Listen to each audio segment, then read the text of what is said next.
Powered by the Inside the Birds podcast. Now, live from inside the Matt Black Kia Studios. This is Football at 4. Football at 4 is powered by the Inside the Birds podcast, and it is brought to you locally by Caesars Entertainment Group of Atlantic City. Come experience the ultimate sports destinations all season long.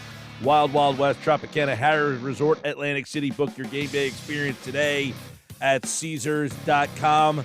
Geoff Mosher is here from the Inside the Birds podcast as we take a look at all the X factors and more that get you ready for the Eagles and the Buccaneers. And, of course, this one here on 97.3 ESPN. You can hear the coverage starting at noon on Sunday from the Eagles radio network. Geoff Mosher, we got plenty to discuss. I feel like there's so many intangibles in this game. Like, there's so many great storylines, but because it's like a 2-7, the defending champions, Brady and the Bucs, I don't think they're getting as much conversation maybe nationally as – because I think if you really unwrap this game, it's got a lot in it. There's a lot. You know, the one thing that strikes me is just how many players are playing in this game that didn't play in the first game that could stand to make a really big difference on both sides of the football and both teams. And the fact that the Eagles are a completely different kind of team than when they first played the Bucs also becomes a storyline of just trying to figure out the matchups. One of the matchups that's going to be talked about more than anyone would be the Eagles' offensive line against Tampa Bay's front, right? Vita Vea, Sue, that's where they're really good up front. Now, they're a little banged up at linebacker. One of the interesting stats I read getting into this game was that Tampa allows about 5 yards a carry on runs that are outside the tackle. So if you try to run up the middle on them, you have problems. But they don't stop the run very good to the outsides. And I wonder if that's something that the Eagles could take notice of, and is that something they have a strength in? They certainly have a strength there. I mean, they've ran the ball well up the middle and to the sides. If you think about where a lot of their explosive edge rushes have come, it's actually with the quarterback design reads this year, where Jalen Hurts has been able to attack the edges. Although they haven't done that as much lately, it might be a strategy that they reprise for this game. Otherwise, they've been a pretty strong inside running team. The Eagles have with Jordan Howard, obviously, and Miles Sanders has kind of become a one-cut runner and has made a lot of his best runs, going inside and then bouncing to the outside. But I think the Eagles are capable of running in, whatever lanes they choose to with their offensive line. And the Bucs, that's a strange vulnerability to be so good one way and not the other. Right. I wonder how much of that was due to Levante David being out. Also, it might be heavily weighted. If you look, they've not played well against certain running quarterbacks, and quarterbacks always tend to run to the edges. Josh Allen had 109 rushing yards against them. Earlier in the year, Jalen Hurts had some rushing yards against them. Cam Newton ran for 43 yards and 6 carries against them. So they've given up a lot of quarterback rushing yards this year. So that might be kind of responsible for skewing the outside rushing numbers against them. Yeah, I know Hurts in the first game had 10 carries for 44 yards. The last 2 games of this season, Geoff, they've given up over 100 yards rushing, which is over their average. They only give up like 93 yards per game. One of the interesting things that I looked up this week is, well, how often do teams run against them? Teams run against them less than any other team in the league. And a lot of this, because this is why I bring this up. Are they a good run-stuffing team? Absolutely. Vita Vea is fantastic. Sue's one of the better run guys in NFL history. But we always look at these numbers throughout the course of a year, and it's like, well, nobody runs on them because they have the lead a lot. And, they're playing from behind, so they pass a lot. I wonder how much that factors into why they're so good against the run, or are they legitimately that good against the run?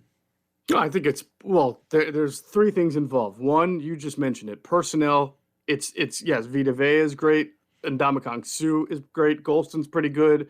Shaq Barrett is a good run defender as well. He's been hurt for the last 2 games, so that also might have skewed the numbers a little bit. Their linebackers are Levante David and the other guy is pretty good too, whose name suddenly is escaping me. But so they've got a good front 7, and schematically, like the Eagles, they'll play a 5-man defensive front a lot. They'll bring a linebacker down on that D-line, and that forces the issue against the run. So that's the second part of it. And the third part of it might just be mentality. When you go into a game against the Buccaneers, you know you have to score a lot of points to win. Yeah. And you try to strike explosive plays, and not everybody has an explosive running back. So I think that all folds into it. Miles Sanders, you talk about, by the way, you mentioned Levante David. It's the one. The other guy is White, Devin White. Devin White, thank you. Yeah. Yeah, he's pretty good too. They're both very good, yes. But David is banged up in this game, and that's another issue for them, is that he is beat up a little bit, and they're not even sure if he's going to play, or if he does play, if he's going to be the same. Now, the first time these two teams played, they were really banged up in the secondary. They should be much better, but they're still not a great cover team on the outside. But we know that's not what the Eagles' strength is anyway. The strength of the Eagles is to run the ball. But if their linebackers are beat up, that's a factor in this game, because the tackles are good at creating, diversion or getting in there they don't make tackles is what I'm trying. The linebackers come in and make those tackles. They just take up the space. Right. Although Vea is so good that he gets upfield and he can get his hands on ball carriers. But in general, what those guys do is, you're right, open up the lane so that the linebackers can swarm. And I will say the kid Anthony Nelson, I think, who's a backup linebacker, has played fairly well for them, even with Levante David out. So they're a good front seven. You're right, though, that it's like an inverse, that the front seven's banged up, but last time it was the secondary, and they're getting pretty much everybody will be there compared to what the Eagles saw the first time, when 3/4 of the secondary was missing. Jeff, I think one of the interesting parts about this game, we know that Gannon is very passive with his play calls. He doesn't like to send a lot of pressure. That being said, Tampa Bay has lost Godwin. They've lost Brown. They don't really have that deep threat in the current roster. They've got a lot of chain movers. They got a lot of safety valves. That's what the Eagles want to let you do. I feel like it's the Spider-Man meme. Hey, you want to go underneath? Well, we want to let you go underneath. How do you think that little chess match works out here? Yeah, I think exactly as you mentioned it. I mean, can Mike Evans stretch the field vertically? Absolutely. He's a guy that you got to worry about doing that. But for the most part, the personnel that they have is more suited to dinking and dunking, and the Eagles have been vulnerable to that. The Chargers did it to them. The Raiders did it to them. You worry about Brady, who always likes to throw to his running backs. In New England, it was James White. It was Kevin Falk. Fournette catches a lot of balls. Bernard has been hurt all year, but he's healthy now. He's a guy who can catch a lot of balls in the flats and hurt you. And Gronk and Cameron Brate. The Eagles have allowed, I was astonished when I added this up, the Eagles have allowed, do I have the number? I think it's 1,043 yards and 13 touchdowns to tight ends this year. And if I gave you that list of tight ends that have done damage against them, it's not like Kelsey and Kittle. They did play those two guys, but those two guys did not have good games. We're talking about the guy from Denver who caught the 67-yard, Albert O, they call him because he has a very long last name, Foster Moreau from, we all remember from the Raiders game, Donald Parham and Andrew Stevenson from the Chargers. I mean, they've even in the first Tampa game, O.J. Howard caught a big touchdown against them. They've done a terrible job this year stopping mediocre tight ends, and now you're going up against Gronk and Brady. Yeah, and then the other guy is out of the backfield. Fournette had 6 catches the first time they played, so it's almost like you take Gronk out. I would imagine you got to put more on Gronk, but then Fournette is that a big problem there as well, because the two weakest areas you mentioned, tight end, we know, and the running back catching the ball out of the backfield. They're not great there either, because you got to rely on linebackers, and that's not where your strong suit is. Well, if you're going to die, you got to die by 1,000 paper cuts. So my point is, you put as much personnel and scheme into stopping Evans and Gronkowski, and if Fournette catches 11 balls against you and somehow turns those short passes into long receiving yards or big explosive plays, which is very uncommon, then you tip your hat and say, great job. They did something better than we did. But, you don't focus on that and then leave Mike Evans open or one-on-one or Gronkowski one-on-one. Then you're just asking for trouble. Yeah, it's like Gronk in the game against the Jets a couple of weeks ago had like 7 catches for 115 yards. It's like, which guy do you pick to say, all right, you can have the big game against us, but we're not going to let this guy beat us? You know what I mean? Yeah. I guess that would be Brashad Perriman. Now, everybody who I've spoken to from a personnel standpoint, people who played the game, say that you've got to you put Slay on Evans, roll the safety to that side, and then try to bracket Gronkowski with a linebacker and the other safety, and then just roll the dice with everybody else. Yep. Make Tom Brady have to throw it to Perriman and Fournette and Brayton and anybody else. Right. And like the one thing is everybody talks about getting pressure on Brady early up the middle. Their offensive line is very good. So that's like easier said than done. Gannon doesn't like to blitz. But, I feel like here's the question. They don't have that deep threat. So do you take your shot early and say, you don't really have a guy that we're afraid that can beat us deep? Let's take our shot. Let's send somebody up the middle. Let's try to get that early hit. That would be a bold strategy, given how good Tom Brady is against the blitz. Look, I mean, they may have to, because the big storyline as we sit here right now is the fact that Josh Sweat was not in a good way this week. He was not at the facility. He was having what Nick Sirianni called abdominal pains. It was part of an illness, a non-COVID illness that he was having. They said he was back in the building today, but not able to do too much. He's questionable. If you were to pick one of the most important players in this game, he would be among them, because in order to beat Brady, you either have to outscore him, which I don't think this is not like the 2017 Eagles, or you got to do what the Giants do, and that's just pepper him with a 4-man rush and hope your 4-man rush gets there. And if Sweat is not able to play, or if he's just not himself, I mean, what have you got at defensive end to be able to rush the passer? You've got Derek Barnett and then Ryan Kerrigan and Cameron Malvo. I mean, that's not going to get it done. That really isn't. No. So you may have to force the issue with a little extra man pressure just to move Brady off the mark a little bit. All right, Mosher, let me get your opinion on this, because I think you have to take a couple chances on defense, meaning send a couple blitzes, change your looks. You can't throw the same look at him all day long. He'll complete 81% of his passes. He's done that before. Offensively, though, I don't think this is the game where you try to get cute and try to do something and surprise them. You just got to take the gloves off and fist fight them. I would agree with you. You have to do what you do best. You run the ball best, set up play action. I would like to see a little bit more quarterback design runs, like they were doing weeks and weeks ago before the ankle injury, and they haven't done much since. It's been 7 weeks since that ankle injury. Do you think that you will see more of that? The problem is the Bucs are a tough team to do it against, because last game, and they do this frequently, not only do they play a 5-man line, but I remember last game they would bring another linebacker to kind of crash the edge and take that zone read away. It was a lot of times it was Shaq Barrett. Now he's banged up, so maybe he can't do that as much anymore. Sometimes it was Levante David. Sometimes it was Tryon, their rookie, who's pretty good. But even from a schematic purpose, they kind of they try to dare you to run it because they want to hit you.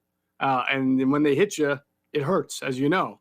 So we'll see how much of it they do. They're going to have to pick their spots. You know how sometimes they do the zone reads, but the quarterback runs up the middle? That might be an area where, even though that's a difficult area to run against the Bucs, but where you might want to surprise them. But you do want to keep it to what you do best. Geoff Mosher from the Inside the Birds podcast here on Football at 4, looking at the Eagles and the Buccaneers. Let me ask you about Brown and Godwin being out. They have some injuries. I say earlier, if those guys played and this team is healthy, I don't think we're having a discussion like this. I think this game's just a mismatch. Right? Yeah. Right. So are those guys being out enough to make it a winnable game? Yeah, I think it definitely helps. I mean, you look at how they played 2 weeks ago, and they really struggled to beat the Jets. Now, that's when the whole Antonio Brown fiasco was going on, so maybe they had to adjust in-game to that, although he wasn't playing very much anyway. Last week, they played the Falcons. They started kind of slow, but I mean, Carolina. Carolina. It ended up being a 41-point outburst by them. So I just think that it levels the playing field a little bit, Mike. And, when I've wrestled with what I think is going to happen, I've seen the Bucs kind of winning a low scoring game, one possession like game. But if those two guys were playing, I probably would pick something more closer to a double digit victory. Interesting, because I keep trying. Now, I get what you're saying with the low scoring. Here's the problem. The last time they played, they couldn't get off the field ever. And I think if Tampa Bay just kept pushing, they probably could have scored 50 in that game if they wanted to. For whatever reason, they kind of just said, okay, let's kind of coast to the finish line here. My biggest concern is, where do they get a stop? How do they get a stop? I think Philly can shorten the game, shorten the possessions, but I just don't know that they get a stop still. I agree with you. I think that's going to be the biggest challenge. Their third down efficiency on defense will tell the story of the game. They stop the run better, so I'm not as concerned about Fournette having 6 or 7 yards on first down like he was able to do in the first game. They do stop the run better. They stop the pass somewhat better. But at the end of the day, on third down, they're going to have a response for Rob Gronkowski. And I just don't know that they have the personnel to be able to do that. Yeah, that's the big thing for me is Gronkowski, third down. I just feel like that gets converted, and it's just, because, John Gannon, the premise is perfect for this offense. You've got to string together 12, 15-play drives. You're going to make a mistake. You got to string these drives together all day long. You're not going to beat us deep. Well, we don't have a guy to beat you deep, so we're going to try to string together these drives. It's like this ultimate, who's going to make that mistake? And I just can't say John Gannon is going to outwit Tom Brady in that. Tom Brady and Gronkowski, you're not winning. That's my biggest issue. So it could be a low-scoring, close game, but in the end, I feel more confident that they make the big play more so than you do.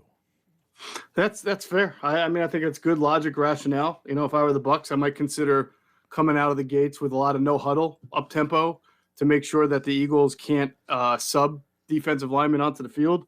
I'm sure their scouting report's going to tell them that Josh Sweat's been a little, if he plays, is a little bit sick this week. So let's see if he can handle 8 or 9 snaps on the field, at the same time. So I would try to hurry it up and limit what the Eagles can do from a defensive standpoint, and then just try to kind of pick them apart across the middle and the flats. Yeah. How about Miles Sanders? He will play. Do you anticipate limitation? I know Sirianni said no, but in other words, if he's out there, am I going to use him 15, 20 carries? Am I going to use him more than normal? It's interesting. I asked Nick Sirianni today about his experience from a couple of years ago when Marlon Mack broke his hand and was out 2 weeks and then came back 3 weeks later. Very similar to what's going on here with Miles Sanders. I asked him what he learned about it from a usage standpoint and just overall. And he basically said that, it's hard. I mean, you can't relate apples to – it's not necessarily apples to apples, although it is similar. They both broke their hand. They came back 3 weeks. But if you look, Marlon did not have 2 great games coming back. His first 2 games coming back from that surgery, he was under, 2.5 a carry. But he's a power back. If Miles can – kind of avoid contact and rip off a few long ones, that probably could be a game changer for the Eagles. But I'm very skeptical because at the end of the day, he hasn't. I mean, I know he was a full practice today, but he has not taken a hit on that hand the way he would normally in a game. And he is a guy who, as we've seen, can be a little loose sometimes with the ball security. Yep. And even with Jordan Howard, when he played a couple of weeks ago and he came back from that shoulder, you could tell he was tentative. He was hesitant. He didn't have a very good game against, I think it was Washington, 11 carries, 26 yards, something like that. So it's good that they're getting him back. I'm wondering what Miles Sanders they're actually getting. Yeah, it's good that they get him back because he adds a dimension that the other guys don't have. And I feel like, I'm reading this stat now, Jeff. It's the Buccaneers have the top-ranked run defense, though the last 2 weeks they've given up over 100 yards a game on the ground in each of the last 2 regular season games. For the season, the Eagles average 6 yards a carry, and the Bucs give up 4.6 per carry. See, this is where those numbers get skewed. They only give up 93 a game, but they give up almost 5 per carry, and they're even worse when you go to the outside, and that's where Sanders and Hurts, I think, play a factor. I think it's a very fascinating matchup, and if it was a 4-5 game, I think definitely would be talked a lot more and focused on. But because it's, 2-7 Brady, by the way, he's playing a guy who's never been in a playoff game before in Jalen Hurts. So add that, Right. plus Sirianni has never coached in a playoff game before. So there's a lot of negative checks on the Eagles side. Yeah, I was thinking about that earlier in the week, because Jason Avant did it and Quentin Michael on our Q&A show did a good job of talking about how, in their experiences, coaches always preach, it's just a game. We prepare the same way. We don't make too big of a deal of it, which is exactly what Nick Sirianni has said all week. However, those two guys both had experiences of coaches, basically like position coaches, freaking out in meetings and classroom sessions about what if they do this? What if we do that? If we do this and they run that? If we do this and they run that? So it's part of, it's just the human nature. Like young coaches who have not done this before, they're saying one thing, but inside they're feeling something different. Don't clam up on me, man. Don't clam up on me. Right. And you don't even have the ability to go up against a team that, they just won the Super Bowl. So it's the total opposite effect there. A lot of cover 3 for the Bucs, 31% of the time, and I think that'll be interesting to see if the Eagles, watch that on tape and then say, all right, how do we get Goddard involved if you're going to run cover 3 against us? Absolutely. Got to attack the seams. Yep. Of course, you have to be able to protect the quarterback if you want to do that, and the Bucs are really good at hitting the quarterback. I think they were 8th in sacks this year. They're top 10 in overall in defensive categories, several of them. Like 6 or 7, like quarterback rating against, rushing yards, scoring defense. I think they're 4th. But again, a lot of that is because they can take the Chiefs do this too. Spagnuolo will take a lot of risks, blitz risks, because he knows that Andy Reid, his buddy, his head coach there, has got Pat Mahomes, and they can probably score a lot of points and bail him out in a hurry. And the same thing, Todd Bowles can first of all, Todd Bowles just wakes up blitzing anyway. But he can get away with it because he knows that his offense is pretty much good for, 28 to 30 points. So if he gives up a touchdown, he's not going to panic. But if he calls a lot of blitzes, he's got a way better opportunity of hitting that quarterback, forcing a turnover, forcing a 3 and out, and all that other good stuff. Okay, here's a question that doesn't get asked a lot in, radio conversation. However, Jeff, if you win the toss, what are you doing? It's a great question.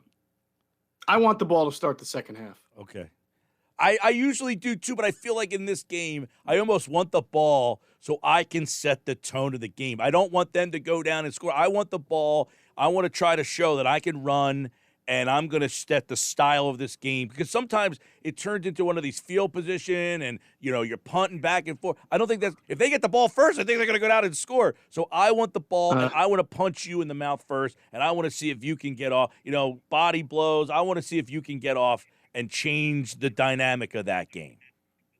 Yeah, that's a fair point, especially if you're operating under the, we're playing with house money mantra. I think last year, I don't remember exactly, but if you look at the NFC Championship game when they won in Green Bay, I think that was a close game for the first half, and because I know Brady had 3 picks in that game, but they scored right before halftime and then had the ball coming out of the halftime and scored again, and so that was 2 touchdowns, bang bang, and that essentially put the game away for them. That's where they really started to pull away in that game. So if you're really like taking the mantra into the game, not house money, we're here to win, we're going to strategize the way we would against anyone, I would think you would want the ball to start the second half and not have the opportunity to give Brady the ball twice in a row. My only chances, and I said this earlier, Greg Q was watching the show, and he said, I didn't say open the game with 2 play actions, but my only chances I'm taking is on play action. They're my shots I'm taking. I'm taking about 4 or 5, and they're all going to be play action shots where it's timing.